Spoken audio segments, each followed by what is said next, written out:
industry. In that group, there were four of us who were very, very close, thick as thieves. One of them is sitting right here, Naresh,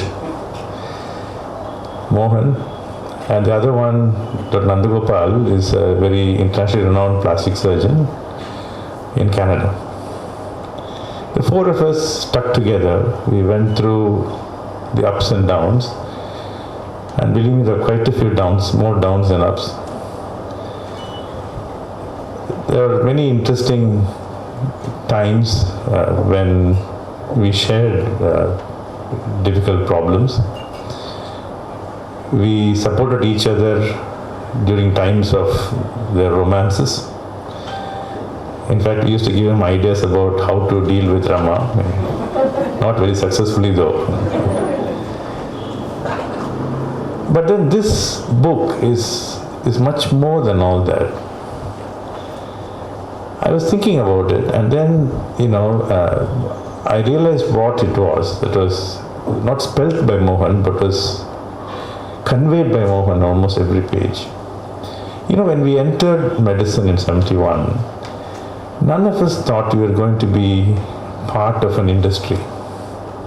We took it up because of a deep conviction inside each one of us, a passion to serve our fellow human beings.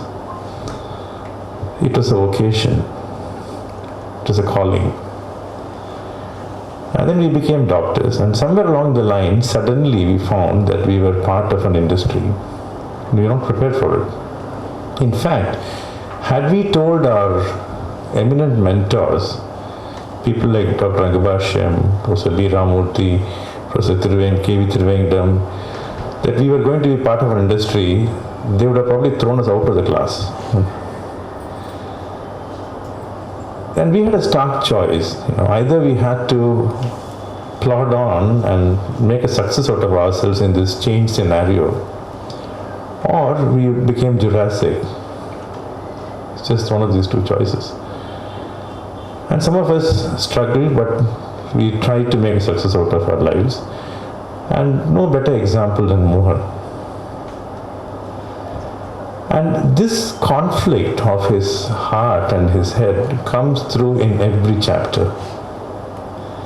How he has been trying to balance a successful career in a very fiercely competitive industry while retaining his humanity and his empathy and balancing it with his passion and his perseverance. Trying to wear many hats, as it were, and still making a success out of each one of them. In the final analysis, it is those qualities of his heart which win over. His deep empathy sometimes overrules even his own common sense. A good example of that, I think, is this Chunampet project. Because I'm sure everybody would have told him that this is not a viable project. You don't go and start a rural diabetes center in the middle of nowhere with no funds and say that I'm going to make a success out of it and see 50,000 people in a year. Doesn't work out. But he did it. And it was because of his deep belief in himself, in what he stood for, his compassion, his empathy, which comes through again and again. I think this quality of his heart has stood him instead. And there's a message in this book. The message is this for young doctors who want to be successful entrepreneurs also. The message is don't lose your humanity in the process. I think the entire message can be beautifully summarized. It was beautifully summarized over 2,500 years ago by just two lines by Thiruvallur, and I just want to say it to you, and then I shall rest my case. And it is Vellathaniya Malarneetam Maandirdam Ullathaniyedu Uyarvu. The length of the lotus stem corresponds to the depth of the pond in which it blooms. The height to which a human being rises directly depends upon the depth of his heart, and that's why he is so successful. All the best, Mohan. Continue to be who you are. Thank you. It's been always a great challenge to follow people like Mohan Kameshwaran, talking about Mohan Vishwanathan, about his book, and I have to follow. The M's have to follow the M's, that's the rule. Excellence for us has always been a necessity because we had to survive in this world after these guys around the world, on almost all the arenas of medical excellence. We have survived. It's almost 50 years since I know Mohan, not only as a friend, but also his mother used to call me home for lunch because I used to be a fairly good eater. It's obvious now, but in those days I was fairly thin. But it was more than just a friendship and a college. So it is very difficult to follow this kind of talks. Thank you. I must tell you that the batch of 1971, which as Mohan pointed out, started with about 200 people, came down to 150, and when we passed out, we were about 100 people. We still meet every year, and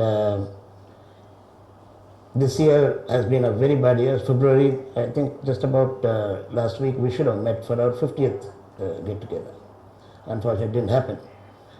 Anyway, I am happy that Mohan has brought out this book. It's sort of, as Mohan said, a déjà vu, a trip down the memory lane for us. He has been very honest with most of the things that has been said in the book about the college. But yes, some of the things is best unsaid, and Mohan has been a great writer. The book has been written in a fairly straightforward, factual way, simple, engaging, which is his way of doing things. But trust me, he can write, and he has written right from the time I've known him. He has written articles about everything on earth. Usually used to be poetry on things that moved and didn't move, and sitting and talking to dead bodies in the anatomy hall. But somewhere along the line, he switched over, thinking there is no point and there is no percentage in writing romantic poetry. So he switched over to scientific articles. He wrote, and he wrote mostly about one thing, which any one of us in the batch would have been very happy to drop at the drop of a hat, a subject called diabetes. Seriously, he wrote articles, original articles, scientific articles, original papers, books, chapters on books, seminars, webinars, I don't know, runs into thousands of pages. And he wrote about this diabetes for the last 50 years, I think, 50 years. Literally anything on that subject, he has written on that. So I'm not too surprised that he has written a beautiful book on his life. But somewhere between the chapter where he was talking to the dead body in the anatomy hall and shaking hands with presidents and prime ministers, he managed to waltz off with Rema, a beautiful girl. Raise a beautiful family, Anjana is there. Set up a center of excellence for that great topic, what is that? Diabetes. And becomes the world center for diabetes. This is not a mean achievement, and this he has done in the first 18 chapters. Wonderful. From 18 to, I think, 31, he transformed from being a healer of bodies to a healer of spirits. He made this huge transformation of being the, forever later on, one of the upholders of the principles of the great late Satya Sai Baba. I must say, and I always told him that, this will mean a lot because he believes that everything in life is a miracle. We used to have in the younger days, when we were transplanting, the impossible we do now, miracles take a little time. But for Mohan, miracle drop of the hat. Everything in life is a miracle. Now, little grayer, little older, I believe that life itself is a miracle. But then I think that's a chapter from my autobiography, which I expect to write sometime. But Mohan, I think I must tell on behalf of all our batchmates, people, they are very, very fondly expecting to read this book. You have made a great switch, evolution as a human being, from just being a healer to a healer of spirits. I always tell, the mark that you leave behind on the humanity will forever be remembered. And I think the title that you have given, magnificent, making excellence as a habit, I think is too mild. For him, excellence is a magnificent obsession, as Lloyd Douglas would put it. That was his favorite book, and I think he went by that. And second thing I observed about the book was it was incomplete. There are several chapters to be written, and I'm sure they'll be brilliant. And knowing Anjana and now the great grandson Pranav, I think it is in safe hands. But by the time Pranav writes his autobiography, it will be called Excellence is Hereditary. I wish you all the best, and I hope to see more of your achievements and enjoy all those things. Thank you.